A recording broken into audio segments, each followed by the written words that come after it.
This wasn't something I planned or expected to happen, but somehow, it did. It all started when I was visiting my sister, Miriam, in her small town. It had been a long time since I last saw her and my nephew, Daniel. Miriam was always busy with work, so I thought I could stay with them for a few days to catch up. On the first night of my stay at Miriam's house, I was completely exhausted after the long journey. I had traveled for hours, and my body felt heavy and tired. Miriam had prepared a delicious dinner, and it smelled so good that my stomach growled even though I was already tired. We sat at the table together, and as we ate, we started talking about everything that had happened in our lives since we last saw each other. Miriam told me about her work, her friends, and how life had been treating her in the small town. I shared stories about my own life, the places I had visited, and the funny things that had happened to me along the way. We laughed a lot, and it felt nice to reconnect with her after so many years. It felt like no time had passed at all. As the evening went on, the sun began to set, and the room grew quieter and darker. The soft sounds of the night outside, like the chirping of crickets, started to fill the air. I noticed my eyelids growing heavier and heavier, and I could feel the tiredness in my body creeping in. My head felt a bit fuzzy, and I couldn't stop yawning. Miriam must have noticed, too, because she smiled at me kindly and said, "I can tell you're tired. Why don't you sleep in Daniel's room? He's out visiting a friend, and you'll have the room all to yourself." I was a little surprised at first. Daniel was Miriam's young son, and I hadn't expected to sleep in his room. But Miriam was so warm and welcoming, and the idea of a quiet, comfortable room to sleep in after the long trip sounded perfect. "Are you sure?" I asked, not wanting to cause any trouble. "Of course.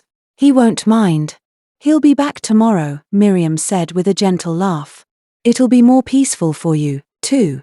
Feeling grateful, I thanked her and headed to Daniel's room. It was small but cozy, with soft, colorful blankets on the bed and a few toys scattered around the room. The room had a calm, quiet feel to it, and I could already picture myself lying down and falling into a deep, restful sleep. Miriam helped me set up a little mattress on the floor and made sure I was all set before she wished me good night. "Sleep well," she said with a smile, closing the door behind her. I didn't think much of it. Daniel's room was nice, and Miriam assured me it was perfectly fine. She had set up a mattress on the floor for me, and I quickly crawled into bed. The house was quiet, the only sound being the soft rustling of the trees outside. The room was dark, but I felt so comfortable lying there on the soft mattress. The quietness of the night wrapped around me like a cozy blanket, and soon, I could feel my eyes growing heavy. It had been so long since I had slept in such a peaceful, calm place, and I was grateful for the rest. As I lay there, I could hear the gentle sounds of the night, like the wind rustling the leaves outside, and it made everything feel even more serene. But as I closed my eyes and drifted off to sleep, something started to feel a little off. I couldn't quite put my finger on it, but there was an odd sensation in the air. The room, despite being small and warm, felt much colder than it should have.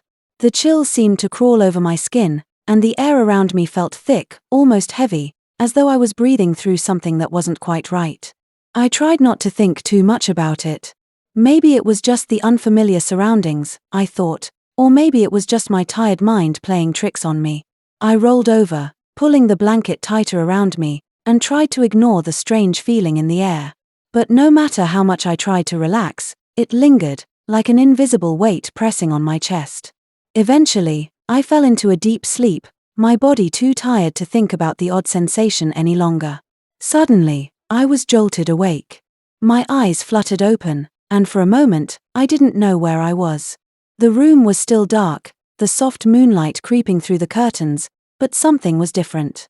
I could feel my heart pounding in my chest, and my mind was racing. I turned my head, and to my shock, I saw Daniel standing beside me, right next to the bed. His body was still, his feet barely touching the floor, and he was staring at me with wide, unblinking eyes. His expression was blank, unreadable. His face was so still that I couldn't tell if he was awake or if he was in some kind of trance. My heart skipped a beat. What was he doing here? Why was he standing like that, so close to me in the dark? Was he sleepwalking? The thought crossed my mind, but I wasn't sure. I opened my mouth to speak, but the words got stuck in my throat. I didn't know what to say. My body felt frozen, and I could hardly move. For a long moment, we just stood there in the silence. His eyes never left mine, and I felt a cold shiver run down my spine. Something about the way he was standing there, so still and quiet, didn't feel normal. I tried to call out to him, but no words came. My heart raced even faster, and all I could do was stare back at him, waiting for him to move, to speak, to do something. But he didn't. It was as though time had stopped, and we were both trapped in that moment. I didn't know what to do. "Daniel," I whispered softly, not wanting to startle him. But he didn't respond. He just stood there, his eyes wide open. Before I could say anything else, Daniel moved. It was so sudden that I barely had time to process what was happening. Without a word, he climbed onto the bed beside me, his small feet quietly touching the sheets. His movements were slow, almost deliberate, as if he knew exactly what he was doing. He pulled the covers over himself, curling up beside me. The warmth of his body pressed against mine, and I could feel the soft rustle of the blanket as it settled around us. It was so strange, so unexpected, that I didn't know how to react. My mind raced, trying to understand what was happening. Why was he in bed with me? Why wasn't he in his own room? His actions didn't seem like the normal behavior of a child, even if he was just sleepwalking. I felt confused and unsure, caught off guard by his sudden presence in the bed. Part of me wanted to ask him what was going on, to speak up and find out why he was acting like this. But another part of me hesitated. I didn't want to upset him. I didn't want to make him feel uncomfortable or embarrassed, especially if he was simply confused or having a bad dream. Maybe he was sleepwalking, I thought again. That would explain his strange behavior. But the room was so still, and the air felt heavy once more, just like before. I lay there in the dark, unsure of what to do. I could hear his soft breathing beside me, slow and steady, but his presence felt so unusual that I couldn't shake the unease that had settled in my chest. I wanted to ask him if he was okay, to check if he was awake or if something was wrong. But instead, I stayed quiet, letting him settle in next to me. The warmth of the blankets wrapped around us, but it didn't feel comforting. It felt different, somehow. Something about the whole situation didn't feel quite right. I turned my head to glance at him again, but he didn't move. His eyes were closed now, his face peaceful, and I could hear his soft, rhythmic breathing as he seemed to drift back into sleep. I stayed awake for a long time, listening to the quiet sounds of the night. But I couldn't shake the strange feeling in the pit of my stomach, like something was wrong, something I couldn't understand. But as I lay there, feeling his presence beside me, I couldn't ignore the growing sense of unease. Why was he so calm? Why wasn't he speaking? My mind raced, but I tried to stay calm, hoping it was just a one-off occurrence. The next morning, I woke up to find that Daniel was no longer in the room. I assumed he had gone to school or was with Miriam. I didn't bring up the previous night, thinking it might have been just a momentary lapse in his sleep.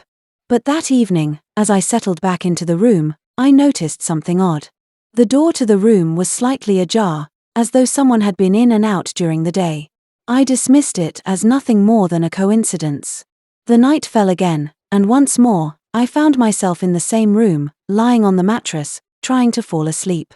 But I couldn't shake the feeling of being watched. It was as though someone was there with me, even though I knew I was alone.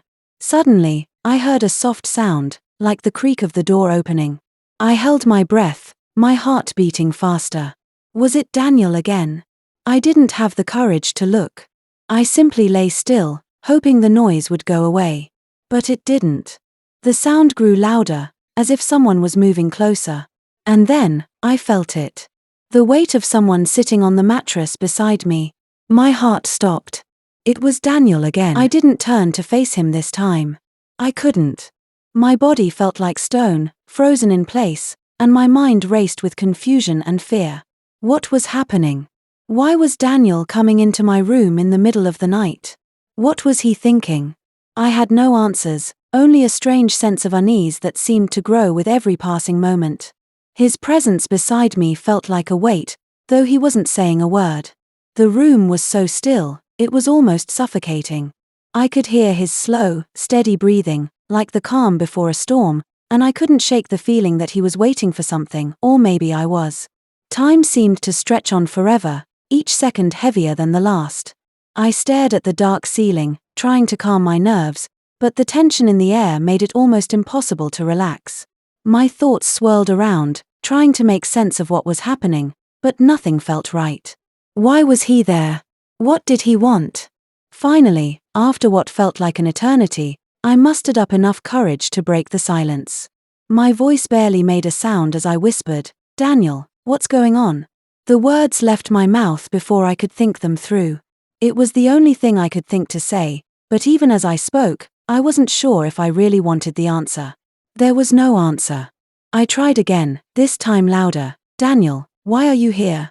But still, no response. It was as though he was in a trance, completely unaware of what he was doing. Finally, I couldn't take it anymore. I turned to face him, my eyes wide with fear. But when I did, I saw that his eyes were closed, his face expressionless. He was sleeping, but he wasn't in bed. He was sitting beside me, his hand resting lightly on my arm. I didn't know what to think. Was he sleepwalking again? Or was something else going on? My mind raced with a million questions, but I had no answers. The next few days passed in a blur. I tried to avoid talking about what had happened, unsure of how to bring it up. But each night, as I lay down to sleep, the unease returned. I began to dread the quiet darkness of Daniel's room. What if he came in again? What if he didn't wake up this time? I tried to sleep in another room, but Miriam insisted I stay in Daniel's. "It's just easier," she said, "and he won't mind." So, every night, I found myself lying there, hoping that nothing strange would happen. But each night, it did. It wasn't long before I began to notice more odd things. Daniel would leave things out of place, like his shoes in the middle of the floor or his schoolbooks scattered across the room. But the strangest thing was that each time I went into the room to tidy up, I would find the door closed, just as it had been when I first arrived. I never remembered hearing it close. Then one night, something happened that I couldn't ignore. I woke up to find that Daniel was standing at the foot of the bed, his back turned to me. I didn't even need to ask this time. I knew something was wrong. "Daniel," I called softly, but he didn't move. I sat up, my heart racing. "Daniel, what's going on?" This time, he didn't climb onto the bed or sit beside me. Instead, he turned slowly to face me. His eyes were wide open, but they were empty, lifeless. "Stay with me," he whispered. His voice was soft, almost pleading. I didn't know how to respond. Something wasn't right, and I knew I couldn't ignore it any longer. Over the next few days, I spoke to Miriam about what was happening. She listened quietly, her face pale. After a long silence, she finally spoke. "I've noticed it too," she said quietly. "Daniel's been acting differently, but I don't know what to do." I didn't know either. But I knew one thing for sure, I couldn't stay in that room anymore. That night, after everything that had happened, I couldn't sleep in Daniel's room again. It felt wrong. So, I decided to move my mattress to the living room.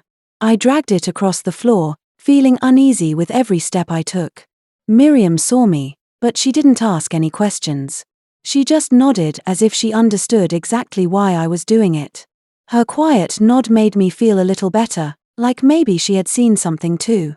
From that night on, I never slept in Daniel's room again. No matter how much Miriam reassured me, no matter how safe the house seemed in the daylight, I couldn't bring myself to cross that doorway. Something inside me recoiled every time I passed by it, like the air around it remembered what had happened, even if I tried to forget. The memories of that night, the strange chill, the way Daniel's eyes had seemed so distant and cold, the way his voice echoed in my mind long after he'd spoken, never really left me. Even in the daylight, the room felt wrong. Sometimes, when I walked by, I could swear I heard soft footsteps from inside. Other times, I thought I saw the faint outline of someone standing near the window, just a trick of the light, I told myself. But deep down, I knew better. The silence of that room was different. It watched. I moved my mattress to the living room, convincing myself I'd finally find peace there. And for a few nights, I did. The space felt open, safer somehow. I could see the moonlight spilling across the floor, the quiet hum of the night settling around me like a blanket. But peace doesn't last long when something has decided to follow you. Because Daniel didn't stop coming. He never spoke again, never called my name, never touched me. But I always knew when he was near. It started with the air. It would grow colder, heavier, like the walls themselves were holding their breath. Then came the faint creak of footsteps, slow and deliberate, as if he was pacing just out of sight. Sometimes I'd wake up in the middle of the night and feel him there, standing somewhere behind me, silent. I didn't dare turn around. It became a pattern every night. Around the same time, the temperature in the room would drop. The shadows would stretch longer than they should. Once, I thought I saw him through the reflection of the darkened TV screen, standing in the hallway, still and unmoving, his head tilted just slightly, as if he was watching me breathe. When I blinked, he was gone. At first, I told myself it was just my imagination, exhaustion, nerves, maybe guilt for leaving that room. But the more I tried to ignore it, the worse it got. I'd wake up to faint whispers I couldn't quite understand, or to the sensation of someone brushing past me as I lay still, too afraid to move. I stopped sleeping altogether some nights, just lying there, staring at the ceiling, waiting for the feeling to fade. It never did. And Daniel, he wasn't the same anymore. During the day, he seemed distant, quiet, almost empty. His eyes, once full of warmth, now looked dull, like he was only half there.